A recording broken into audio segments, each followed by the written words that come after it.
Ulimwengu wote umegeuka na kutazama Teherani. Naweza kusema kuwa ni lazima tutazame Teherani. Macho na masikio yako Teherani. Ni uamuzi wa kutulazimisha tutazame Teherani. Basi ndio inaweza ikawa hivyo. Taarifa iliyotolewa kutoka kwenye ofisi ya waziri wa mambo ya nje wa Marekani, Marco Rubio, ambayo imechapishwa na baadhi ya vyombo vya habari, inataja kuwa kumekuwa na mwendelezo wa shinikizo la Marekani kwa baadhi ya nchi kuzishinikiza kuto kuhudhuria kwenye mazishi ya kiongozi wa Iran Khamenei, kuondoa taswira nzima. Kwa nini?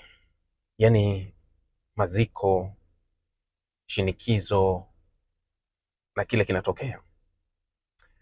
Tunaweza tukasema hivi sasa hatuna stori nyingi za kuzungumza kuhusu yale yanayoendelea duniani, na ni kwa sababu ni kama kuna upande umeamua kuchukua hadithi nzima ya dunia na kutulazimisha tutembee kwenye hadithi wanayoitaka wao. Toka kurejea kwa awamu ya pili wa Rais Donald Trump, ulimwengu umekuwa ukicheza kwenye midundo ya Trump.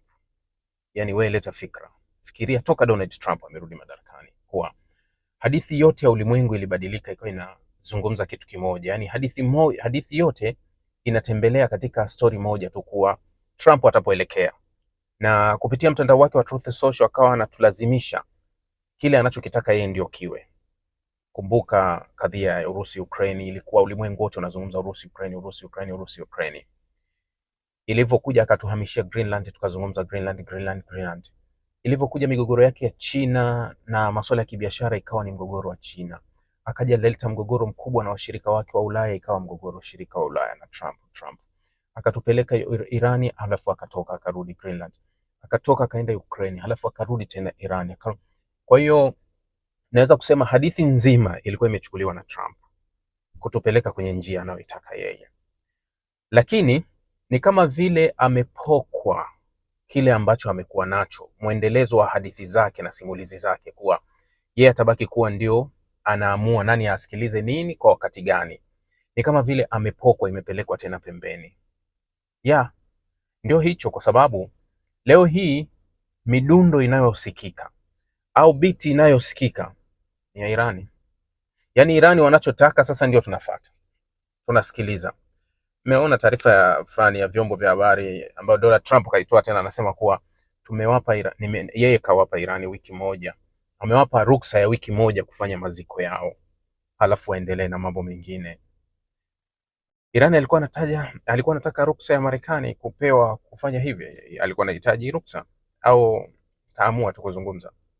Ukweli kuwa Irani hakuwa anahitaji ruksa yoyote kutoka kwa Marekani, na Marekani hakuwa na chaguo jingine, wala hakuwa na uwezo wowote wa kubadilisha upepo, kusema kuwa hili linaweza likabadilika upepo. Njia pekee ambayo labda angebadilisha kutaka kuzuia hivi arudi kwenye vita, kitu ambacho kwake ni kigumu zaidi katika kipindi hiki, kuwa anaweza kurejea kwenye vita, atarejea kwenye vita na wenzake watakuwa wapi? Je, atawarudisha huku kwa wakati gani? Kwa hiyo ndio naweza kusema iko kwenye hiyo nadharia. Sasa naposema hivi sasa dunia inacheza kwenye midundo ya Irani, ndio hii midundo ambayo wanatudundia. Nimezungumza mara kadhaa kwenye mazungumzo ya nyuma, nikakwambia kuwa kama unajaribu kufuatilia haya matukio, na utagundua kuwa Mungu aliwapa kila watu na uwezo wao, akili zao na kila kitu. Yaani kuna mataifa yana watu mbumbumbu duniani, unasema hii ni totally mbumbumbu, taifa zima linaweza ikawa mbumbumbu. Lakini kuna taifa lina watu wenye IQ kubwa duniani, unaweza kusema yapo hayo mataifa. Lakini kuna watu ni very smart hapa, wapo, na kuna watu wenye level ya kawaida tu, kuwa hawa ni wastani. Kila watu wamepewa kwenye nani zao. Sasa Irani ni wajuzi sana wa haya mambo. Linapokuja swala la kufikiria, kupanga na kutekeleza, hawa jamaa wako mbali sana kwenye kufikiria, kupanga na kutekeleza. Wanawaza, wanafikiria, wanapanga, tutatekelezaje, tutapitia njia gani, tutazuiliwa wapi, tutafanya nini. Ndio maana unaona kuwa misheni zao nyingi ni za uhakika wanachofanya. Sasa chukulia kuwa kutoka kwenye tishio la kuangusha kabisa utawala, kutoka kwenye simulizi ya vyombo vya habari vya magharibi kuwa serikali isiyopendwa, raia hawataki, wanapinga, serikali ya mabavu, maayatullah hawatakiwi. Yani toka kwenye hizo simulizi za kimagharibi ambazo zimekuwa ndio simulizi kubwa unaweza kusema hivi sasa, mpaka kile wanachokionyesha. Takriban wahudhuriaji wanaokadiriwa kuwa watafika ni kati ya milioni 15 mpaka 20 watakaohudhuria kwenye mazishi ya Khamenei, ambayo kwa Irani atatembezwa kwenye miji mitatu. Kuanzia jana Ijumaa ilianzia pale Teherani, na mpaka leo Jumamosi ndio rasmi inaanza hapo Teherani, lakini akitoka hapo atapelekwa kwenye mji mtakatifu wa Qom. Ukienda kwenye mji ambao atazikwa Mashhad, kule Mashhad inatajwa kuwa takriban chupa za maji milioni 20 zimeandaliwa kwa ajili ya watu, pamoja na sandwich takriban milioni 1.5 kwa ajili tu watakaohudhuria kwa ajili ya mazishi. Unajua atazikwa Mashhad. Mashhad ndiko alikozaliwa, na Mashhad ndiko lipo kaburi la Imam Reza, na Mashhad ndio alizikwa aliyekuwa raisi wa Irani mwaka 2024 aliyofariki kwa ajali, marehemu Ibrahim Raisi, alizikwa 2024 huko Mashhad ndio atakozikwa, lakini atatolewa, atavushwa mpaka, ataenda kwenye miji miwili mitakatifu ya imani ya Kishia ya Karbala pamoja na Najaf kule Iraq. Ukiondoa jamii kubwa ya Washia waliopo Irani, Iraki ndio inafuata kuwa na Washia wengi zaidi, lakini kiongozi mkuu wa Washia kule Iraki ni Ayatollah Sistani, ambaye unamjua naye ana sauti na power na kila kitu. Lakini huyu atavushwa kwenda upande wa pili kwa ajili ya kumwaga, yani kutoka nchi ya pili kwa ajili ya kumwaga, alafu baadaye atarudi kuzikwa kule Mashhad, mji wa pili kwa ukubwa ndani ya Irani. Baada ya Teherani, mji unaofuata ni Mashhad, ndio ambako pia naye atazikiwa hapo nani Khamenei. Sasa angalia, kutoka kunusurika kudondoka kwa serikali, kutoka kunusurika kuanguka kabisa utawala, kutoka kunusurika kwa kila kitu ambacho unaweza ukakihisi, leo hii wanailazimisha dunia iwaelewe katika tafsiri tofauti. Naweza nikasema kuwa ni maziko ya Khamenei, lakini Irani wanatumia fursa ya kutaka kuionyesha dunia, yani kuna kitu, yani kuna ujumbe mkubwa sana unatumwa duniani kupitia maziko, kuwa ile serikali ambayo ilikuwa robo idondoke ni imara zaidi. Ndio hicho, kuwa ile serikali ambayo ilikuwa inakaribia kuanguka, basi hivi sasa ni imara zaidi kuliko ilivyokuwa awali. Ule mpasuko wa ndani ambao ulikuwa unaonekana, kuna mpasuko mkubwa umo wa ndani katika jamii ya Wairani, wanataka kuonyesha kuwa uko sealed hivi sasa, kuwa watu wameungana sana, na watu kuonyesha yale maombolezo kwa kiwango cha hali ya juu. Zaidi ya askari 7,000 wako mtaani. Yani parking zenyewe katika mfano kama Teherani, parking nyingi ni nje ya mji.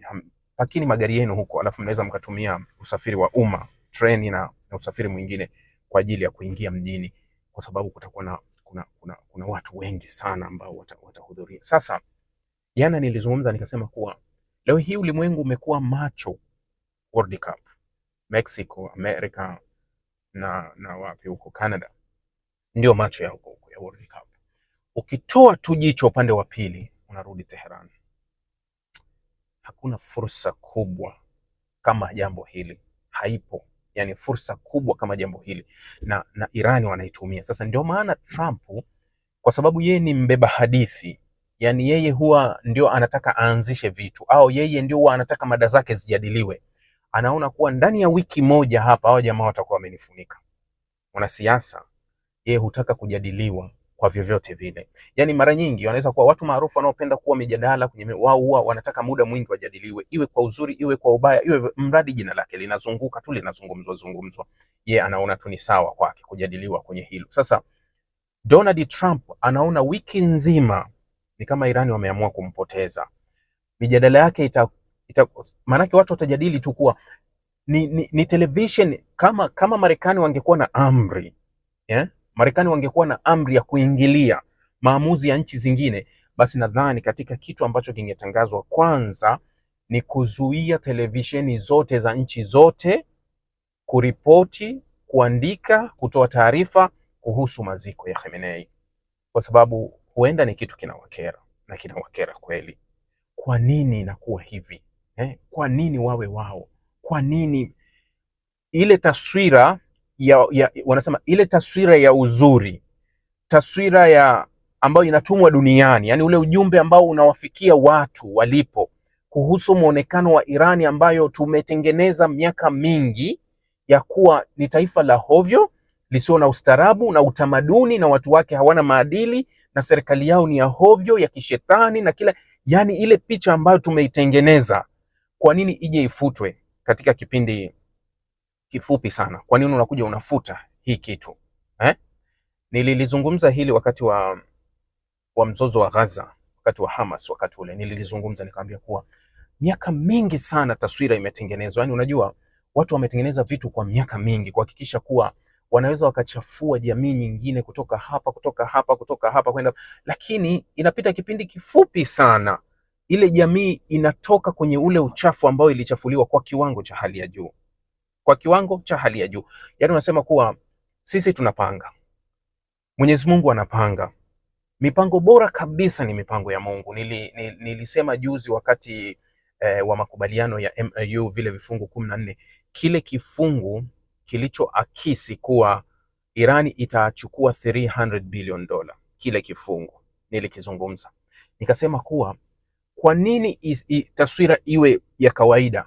Mfano vyombo vya habari vya Israel viliandika kwa kuchukia, japokuwa hawakuwa na lolote, kwa sababu toka State of Israel ianzishwa 1947, ilivyoanzishwa Israel toka miaka zaidi ya 77 sijui kwenda 80, fedha ambayo amechukua kwa Marekani kupewa, Israel amepewa pesa nyingi kuliko nchi yoyote ambayo imechukua pesa Marekani, kiasi cha bilioni 300.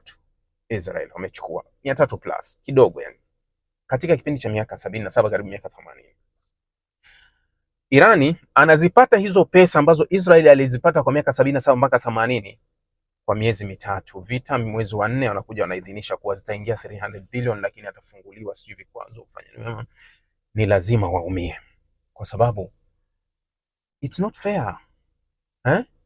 Yani unautafuta utajiri kwa miaka 80, mwenzako anautafuta kwa miezi, halafu ndio maana wakati vyombo vya habari vya Israeli vilivyokuwa vikikejeli, wakati wanaweka zile ranki za matajiri duniani, kuna chombo kimoja cha Israeli kiliweka, nadhani kwa Jewish Breaking News au nini, ilikuwa ni page fulani viliandika zile rank za matajiri duniani, wakaandika wa kwanza nani, Elon Musk, income yake inatoka wapi, wakasema masuala ya technology na vitu vingine. Mtu wa pili waliomweka wakaandika Mojtaba Khamenei, ana utajiri wa 300 billion, income yake inatokana na American taxpayer, walipa kodi wa Marekani.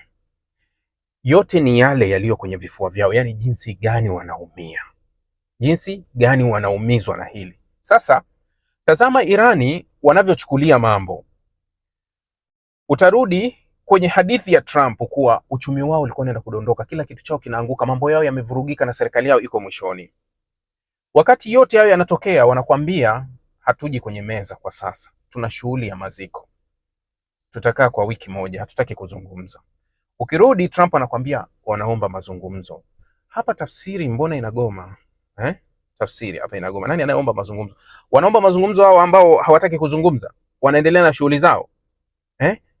Unapata jibu kuwa anayetaka mazungumzo ni nani? Anayetaka mazungumzo anafahamika kuwa ni nani anataka mazungumzo hivi sasa. Kwa hiyo tukichukua kile kinachoendelea duniani hivi sasa katika harakati na maziko ya kiongozi wa Irani Khamenei, Irani wanatumia fursa kubwa kabisa katika kipindi cha wiki moja kubadili taswira ya ulimwengu kuelekea kwao na kuonyesha kitu tofauti. Amini ninachokwambia, na kama unaweza jaribu kufuatilia taratibu, na ndio maana utaanza kusikia kuna milio inatoka sehemu. Hii milio ni ishara ya maumivu. Ukisikia kelele zinapigwa sehemu, hakuna iko hivi na hivi na hivi, hizo zote ni ishara za maumivu. ndio maana inapatikana hiyo milio ambayo unaihisi na kuisikia. Kwa hiyo tuendelee kuvumilia kidogo, tusubiri haya maziko yaendelee, ili hizo taarifa ambazo tumezoea kuzisikia, kuziona, kuzijadili zikirudi tena katika mijadala yetu ya kila siku. Lakini kwa sasa jambo kubwa linaweza likabaki kuwa ni maziko ya kiongozi mkuu wa Irani Ali Khamenei, ambayo yameanza rasmi Ijumaa na hivi sasa mwendelezo unaendelea kule kule Irani. Nikutakia kila la kheri na nikushukuru, asante sana. Inshallah mimi nitakuja tuzungumze na wewe tena pale nitapopaswa kuzungumza, au mambo yatapokuja kuzungumza, tutakuja kujadili, kwa sababu mambo ya kujadili yako mengi na message zenu nyingi nazipata, naziona. Mtaniwia radhi kwa wale ni ambao sijawajibu, lakini nazifuatilia na ninazifanyia kazi. Inshallah mara nyingine tutakuja tuzungumze vizuri, kwa sababu yes, kila siku tunazungumza na ya kuzungumza yamejaa. Asanteni, kila la kheri, shukran.